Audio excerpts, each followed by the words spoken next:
السلام علیکم دوستانو. امرالله صالح د طالبانو حکومت په رسمیت نه پیژنم او نه ورته تسلیمیږم.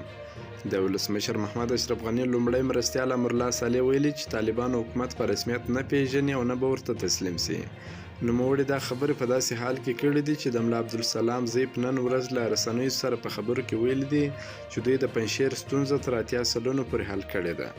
امرالله صالح وروسته له هغې چې جمهوریت پرېوت او ولسمشر محمد اشرف غني له هېواد څخه ووتی، ادعا وکړه چې په پنجشیر کې دی او د غني په نه شتون کې د هېواد سرپرست ولسمشر دی. صالح اوس مهال د المان شپیګل مجلې سره په خبرو کې ویلي که په پنجشیر کې د جغرافیایي نظره منځوي دي، خو د سیاسي او اخلاقي لحاظه ټول افغانستان ورسره دی.